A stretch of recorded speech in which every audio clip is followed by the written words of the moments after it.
स्वागत है आप सभी का। हम पढ़ रहे हैं मध्य प्रदेश के भौतिक प्रदेशों के बारे में, जिसमें मैंने बताया था कि मध्य प्रदेश में 7 भौतिक प्रदेश पाए जाते हैं। जिसमें हमने देखा था कि मध्य प्रदेश के भौतिक प्रदेशों में जो पहला था मध्य उच्च प्रदेश, उसको 5 उप प्रदेशों में विभाजित किया गया था। और जो 5 उप प्रदेश थे उसमें सबसे पहला था मध्य भारत का पठार, 10.7% भूभाग पर इसका विस्तार था। उसके बाद था बुंदेलखंड का पठार, 7.7%। देखना प्रतिशत याद रखने का तरीका 10.7, 7.7, ठीक है। और रीवा पन्ना का पठार 10.3%। जो ए वाला भाग है, तो है 28%।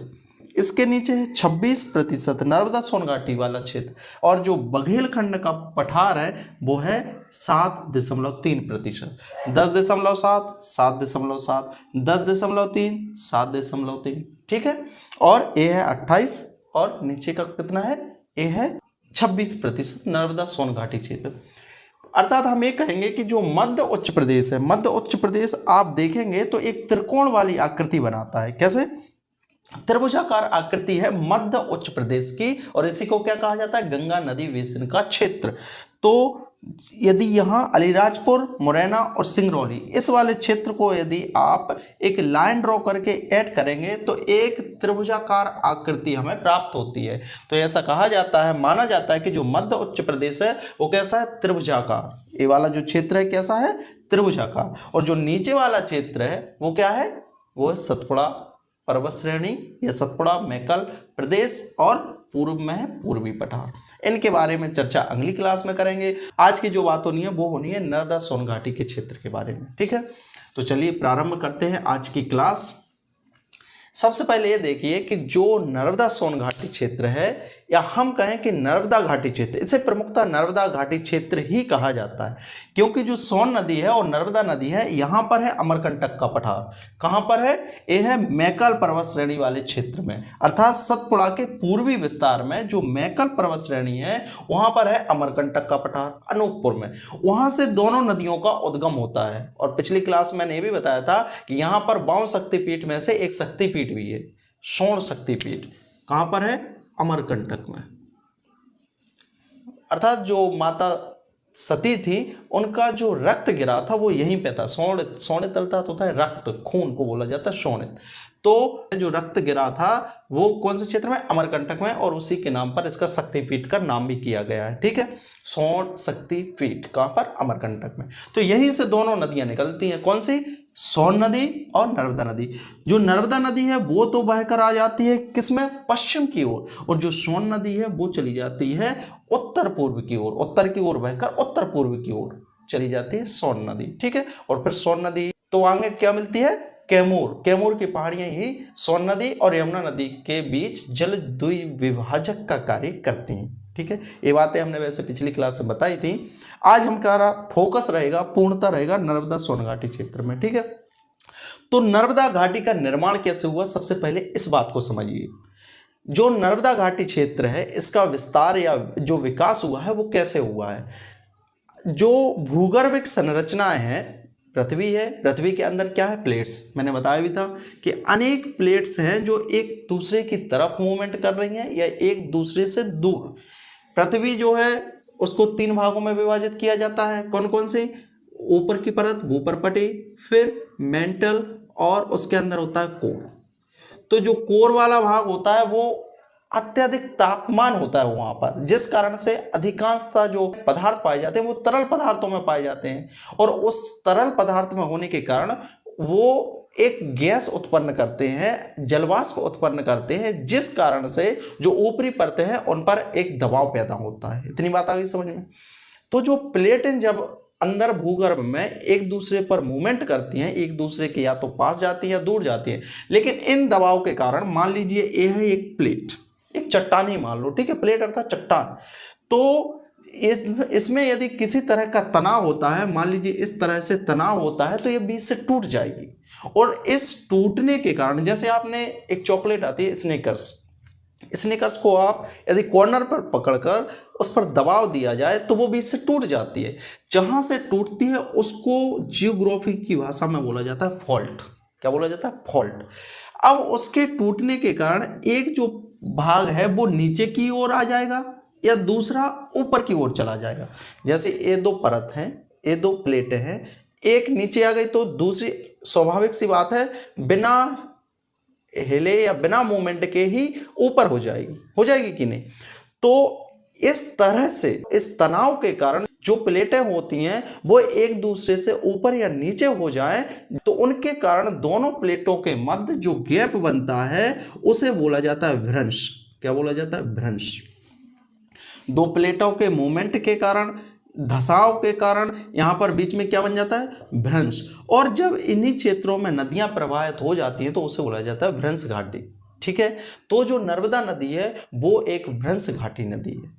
भ्रंश घाटी अर्थात यहाँ पर विंध्याचल का पहाड़ है और यहाँ पर किसका है? सतपुड़ा। तो दोनों के बीच में प्रवाहित हो रही है अर्थात यह एक भ्रंश घाटी है। तो यह भारत का सबसे बड़ा भ्रंश घाटी क्षेत्र है। कौन? नर्मदा। यह प्रश्न आ चुका है। भारत का सबसे बड़ा भ्रंश घाटी क्षेत्र कौन सा है? इसी को भ्रंश घाटी को क्या बोला जाता है? Rift valley. क्या बोला जाता है? Rift valley. तो भारत में 3 रिफ्ट वैली है जिसमें सबसे बड़ी है नर्मदा घाटी, यही वाला क्षेत्र। ठीक है, दूसरा है ताप्ती और तीसरा है दामोदर घाटी क्षेत्र। ठीक है, तो मध्य प्रदेश में नर्मदा और ताप्ती, इनसे संबंधित प्रश्न आ चुका है कि उपरोक्त में से कौन सी घाटी या भ्रंश घाटी क्षेत्र नहीं है। तो नर्मदा घाटी क्या है? एक भ्रंश घाटी है। तो नर्मदा सोन घाटी एक भ्रंश घाटी है जिसका निर्माण भूगर्भिक हलचलों के कारण भ्रंश घाटी के रूप में हुआ है। इसका विकास कैसे हुआ? भूगर्भिक हलचलों, वही प्लेट्स की जो मैंने बात बताई है, भूगर्भिक हलचलों के कारण भ्रंश घाटी के रूप में इसका विकास हुआ और यह भारत की सबसे बड़ी भ्रंश घाटी क्षेत्र है। पहली बात। ठीक है, मालवा के पठार के पश्चात इसका विस्तार मध्य प्रदेश में सर्वाधिक है और वो भी है 26%। 28% मालवा के पठार का, तो 26% जब 3,08,252 किलोमीटर का निकालेंगे तो वो आएगा लगभग 86,000 वर्ग किलोमीटर। तो नर्मदा सोन घाटी क्षेत्र का जो विस्तार है क्षेत्रफल की दृष्टि से मध्य प्रदेश में दूसरे क्रमांक पर आता है नर्मदा सोन घाटी का और मध्य प्रदेश के कुल क्षेत्रफल का 26%। अब इसके बात करें विस्तार की कि उत्तर में क्या है, दक्षिण में क्या है, पूर्व में क्या है, पश्चिम में क्या है। तो ये चीजें हमें मैप से इजीली समझ में आएंगी, इसलिए मैप को बढ़िया से रीड करें कि कहाँ क्या है, कौन से जिले हैं, तो आप स्वाभाविक सी बात है उनको बता भी सकते हैं। जैसे ये नर्मदा नदी है तो इसके दक्षिण में सतपुड़ा, ठीक है, उत्तर में मालवा का पठार, पूर्व में उत्तर पूर्व की बात करें तो ये रीवा पन्ना का पठार, दक्षिण पूर्व की बात करें तो क्या है, बघेलखंड का पठार, और पश्चिम की बात करें तो पश्चिम में तो ये नर्मदा नदी जाकर किस में चली जाती है, कौन से राज्य में, गुजरात राज्य में प्रवेश कर जाती है। तो पश्चिम में क्या है, गुजरात राज्य। तो यही होगा इसका विस्तार।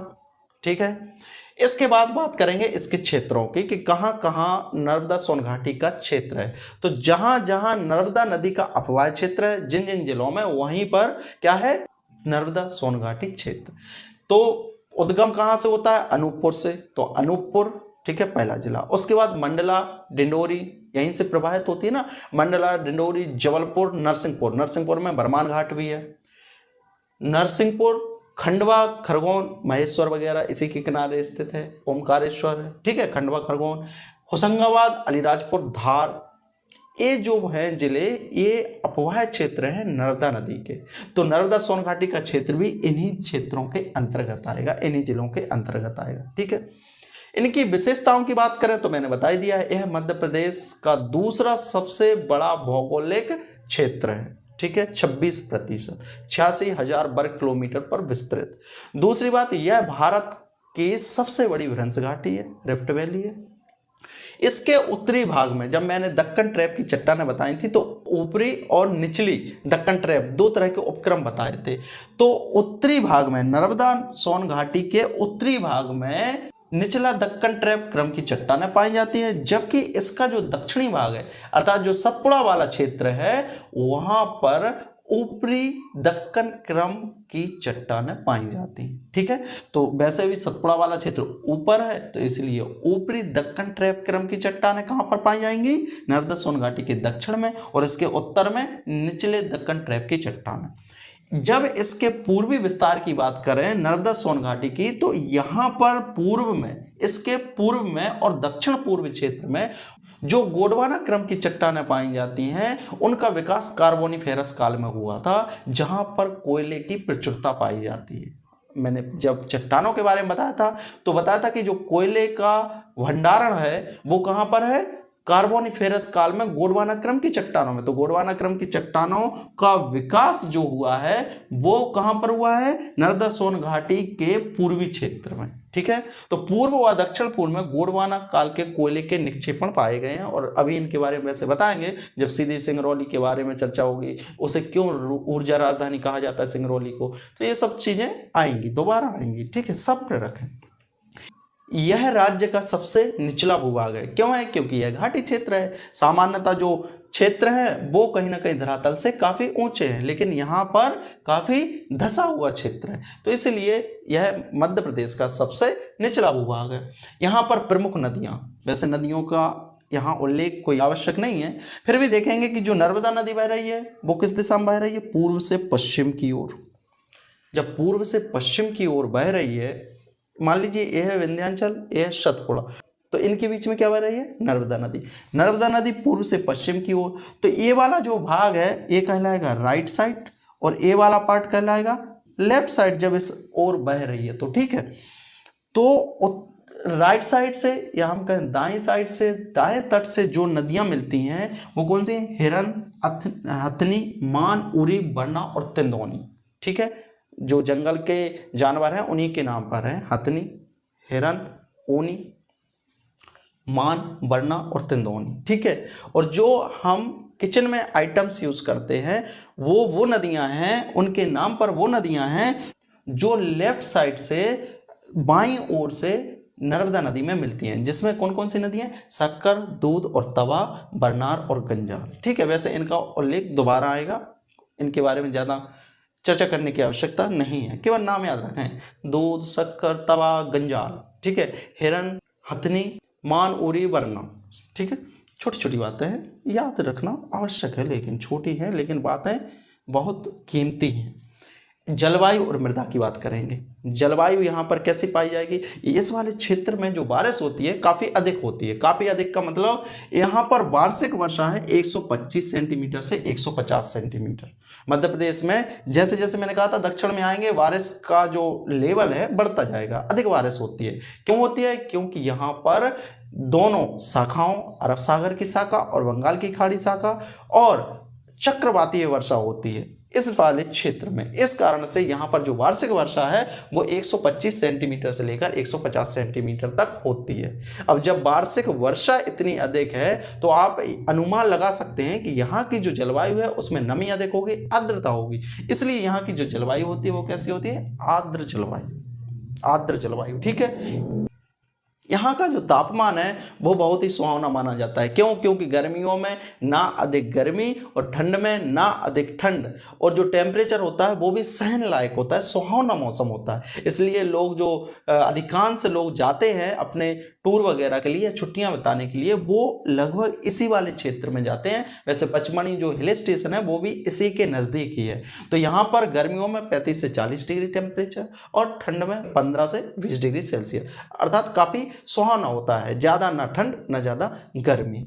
ये हो गई बातें। बात बची है अभी मृदा की, कि यहाँ पर मृदा कैसी पाई जाती है। तो यहाँ पर एकमात्र ऐसा क्षेत्र है जहाँ पर लाल पीली मृदा पाई जाती है। लाल पीली मृदा किन फसलों के लिए उपयोगी होती है, इसके बारे में हम अगले क्लासेस में चर्चा करेंगे जब फसलों की बात करेंगे, क्योंकि अभी बहुत सारी चीज़ें यदि बता दें तो चीज़ें बहुत कॉम्प्लिकेटेड हो जाएंगी।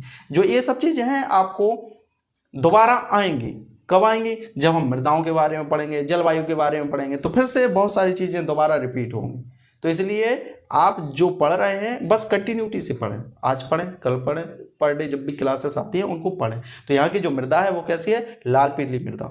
लाल पीली मृदा इस वाले क्षेत्र में पाई जाती है। तो ये हो गए मध्य उच्च प्रदेश के अंतर्गत 5 उप प्रदेशों की संपूर्ण जानकारी। जो अगली क्लास है उसमें हमें पढ़ना है बघेलखंड का पठार या पूर्वी पठार और सतपुड़ा प्रदेश। ठीक है, तो इसे उम्मीद के साथ मिलते हैं अगली क्लास में, तब तक के लिए शुक्रिया।